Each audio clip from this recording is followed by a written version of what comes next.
दिवाकर ने पिछले साल ही अपने बड़े बेटे मुकुल की शादी पटना से सटे इस कस्बे के निवासी गुलाबचंद की बड़ी बेटी रूपा से की थी।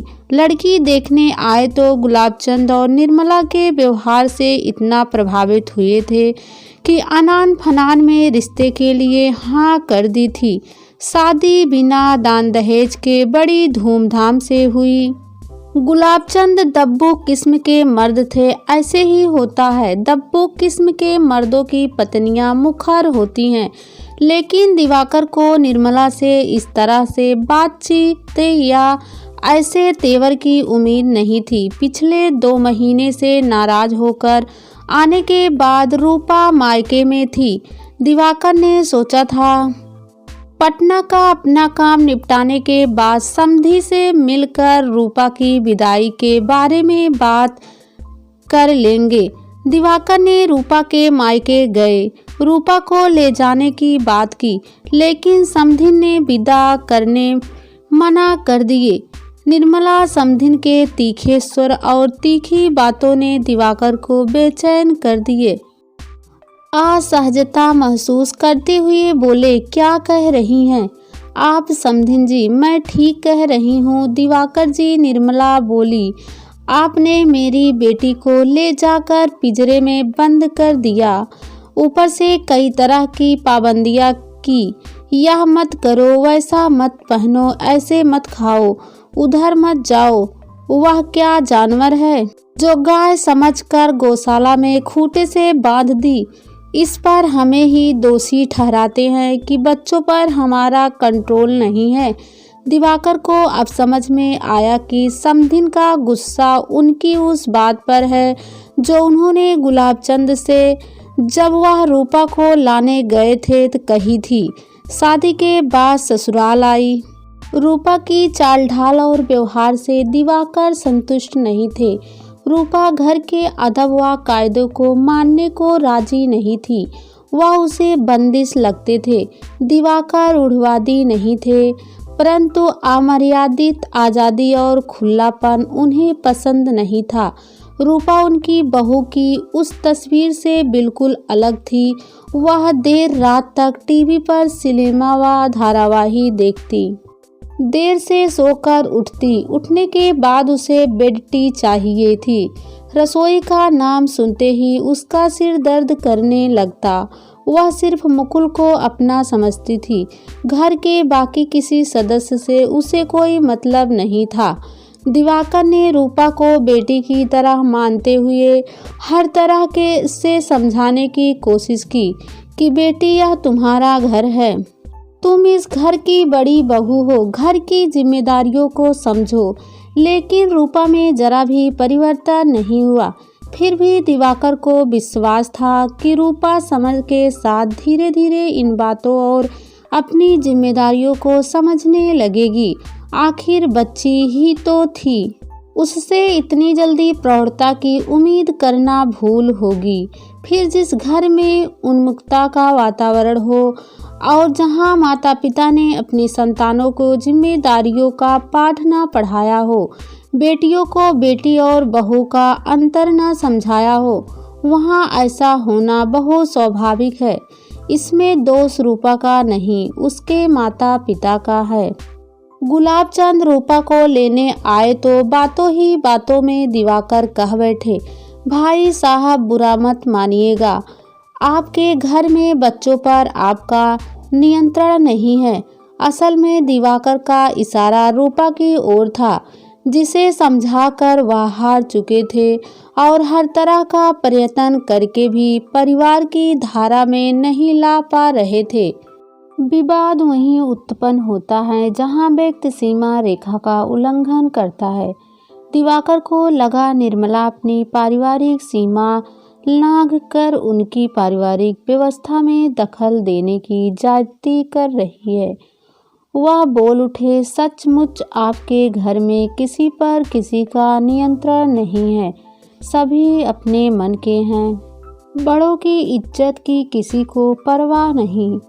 उसी समय गुलाबचंद वहां आ गए। दिवाकर ने गुलाबचंद से कहा, भाई साहब मैं पटना अपने किसी काम से आया था, तो आप लोगों से मिलने भी चला आया। रूपा को आए 2 महीने हो गए हैं। आप कब उसे विदा करेंगे? यह क्या बोलेंगे? निर्मला तमतमाए सुर में बोली, मैं कह चुकी हूँ कि मेरी बेटी अब उस घर में कभी नहीं जाएगी।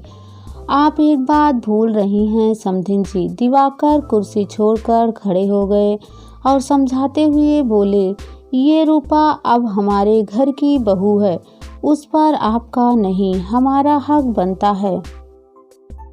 आप अपने अहम को बेटी के भविष्य से जोड़कर अच्छा नहीं कर रही हैं। ठंडे दिमाग से सोचकर देखिएगा। मैं जा रहा हूँ, लेकिन अब मैं यह मुकुल रूपा को विदा कराने नहीं आएंगे। आप लोगों की इच्छा होगी तो बेटी भेज दीजिएगा, या फिर सारी जिंदगी अपने घर पर ही रखे रहिएगा। निर्मला ने चीख कर कहा, हाँ हम उसे सारी जिंदगी रखेंगे, पर आपके घर कभी नहीं भेजेंगे। दिवाकर निर्मला की बात सुनते हुए भी अनसुना कर बाहर निकल गए। दिवाकर के जाने के बाद निर्मला थके हुए योद्धा की तरह थम से सोफे पर बैठ गई। उसे लगा कि दिवाकर नाम के इस मर्द का तप्र आज उसने चूर कर दिया है, पर दूसरे ही पल ऐसा महसूस हुआ कि नहीं, इस जंग में वह जीत नहीं सकी और इसके लिए गुलाबचंद को दोषी मानते हुए वह उन पर बरस पड़ी। दिवाकर इतनी बड़ी बड़ी बातें कह कर गए और आपको कुछ बोलते नहीं बना। मैं क्या कहता, तुम तो बोल ही रही थी। गुलाबचंद ने सफाई दी, आप मर्द हैं या माटी का नोदा? वह आदमी आपकी पत्नी का अपमान कर गया और आप चुपचाप उसका चेहरा देखते रहे। गुलाबचंद ने देखा कि निर्मला बहुत नाराज है और अपनी आदत के अनुसार जो भी उसके सामने पड़ेगा उसे भी झलझलाएगी, इसलिए वहां से हट जाना ही उचित समझा। गुलाबचंद के जाने के बाद निर्मला ने तेज स्वर में रूपा को आवाज दी, रूपा आई मम्मी। रूपा गई। निर्मला ने सीधे रूपा की ओर देखा। उसकी मांग में सिंदूर भरा हुआ था। वह गुस्से में तिलमिलाकर बोली, मैंने तुझे सिंदूर लगाने को मना किया है ना, तू मानती क्यों नहीं? जा जाकर सिंदूर धो दे। रूपा वहां से चली आई। रूपा पसो पेश में थी, क्या करे क्या ना करे। इस बार सास और पति से झगड़कर गुस्से में आई थी। मम्मी को रो रो कर उसने सारा हाल बताया था और यह भी कहा था कि वह उस घर में नहीं जाना चाहती। मम्मी ने भी कहा था वह उस घर में नहीं जाएगी और उन्होंने सिंदूर लगाने को मना किया था। रूपा ने तब मम्मी के कहने पर सिंदूर पोंछ दिया था, पर बालों में कंघा करते वक्त अनायास ही उसके हाथ सिंदूर की डिबिया और मांग तक पहुंच जाते। रूपा अभी ऊहापोह में ही थी कि उसे अपनी छोटी बहन गुड़िया की आवाज़ सुनाई पड़ी। क्या चिंता कर रही हो दीदी? मम्मी ने कहा है मांग का सिंदूर धो दो तो धो डालो, तुम भी तो यही चाहती हो। गुड़िया रूपा की तरफ उन्मुक्त और लापरवाह नहीं बल्कि गंभीर प्रवृत्ति की थी। 12वीं कक्षा में पढ़ती थी। पापा से बहुत कम ही बातें करती थी। हाँ, छोटे भाइयों से बहुत स्नेह रखती थी। रूपा ने कहा, मैं तय नहीं कर पा रही हूँ गुड़िया कि इस समय मुझे क्या करना चाहिए। क्यों? गुड़िया ने करीब आकर कहा, तुम्हारा तो उस घर में दम घुटता है। उस घर के सभी लोग तुम पर अत्याचार करते हैं, तुम पर तरह तरह की बंदिशें लगाते हैं। वह घर है या जेल खाना? बचपन से मम्मी से आज़ादी का पाठ पढ़ा है तुमने, फिर तुम उस जेल खाने में कैसे रह सकती हो? जेल खाना तो सचमुच ही है। परंतु क्या दीदी? गुड़िया ने रूपा की बात को बीच में काटते हुए कहा, यही मौका है, बंधन तोड़कर बाहर निकल आओ और आज़ाद पंछी की तरह घूमो। इस सिंदूर में क्या रखा है? शादी तो एक धोखा है, पवित्र धोखा, आत्मा के बंधन के नाम पर धोखा। असल में यह औरतों को मर्दों का गुलाम बनने का फंदा है ना दीदी? तुम ठीक कह रही हो गुड़िया। रूपा को लगा गुड़िया उसका समर्थन कर रही है, पर अगले ही पल गुड़िया का जवाब सुनकर वह चकरा गई। मेरी बात मानोगी दीदी? तुम अभी ही ससुराल वापस चली जाओ, वही तुम्हारा घर है। हम बेटियों के लिए माँ बाप का घर शादी के पहले तक ही होता है, शादी के बाद ससुराल ही हमारा अपना घर होता है। तुम अपने आसपास देखो, कहीं दिखाई पड़ता है ऐसा कि शादी के बाद बेटी पिता के घर पर रह रही है? रूपा को कुछ उत्तर देते ना बना। सच तो यह है दीदी कि मम्मी तुम्हारे कष्टों के लिए यह रिश्ता नहीं तोड़ रही, अपने अहम की तुष्टि के लिए तोड़ रही है। उन्हें आपके ससुराल का कहना बुरा लगा है। मम्मी को तो तुम जानती ही हो, और मैं भी। जरा सोचो दीदी, रिश्ता टूटने से उनका क्या बिगड़ेगा? लड़के वाले हैं, जीजा जी की दूसरी शादी हो जाएगी, पर तुम्हारा क्या होगा? तुम्हें शादी के बंधन में नहीं बंधना हो तो अलग बात है, वरना परित्यक्ता का दाग तो लग ही जाएगा। तुम कहना चाहती हो गुड़िया, मुझे ससुराल लौट जाना चाहिए? हाँ दीदी, इसी में हम सब की भलाई है, गुड़िया ने कहा। इससे तुम्हारी इज्जत और जिंदगी बर्बाद होने से बच जाएगी, दोनों परिवारों की इज्जत रह जाएगी। यदि ऐसा नहीं हुआ तो मेरी शादी नहीं हो पाएगी। वह कैसे? रूपा ने विस्मय से पूछा। जिस परिवार की बेटी साधारण समस्याओं के लिए पति और ससुराल छोड़कर पिता के घर में बैठी हो, उस परिवार में कौन रिश्ता जोड़ने आएगा?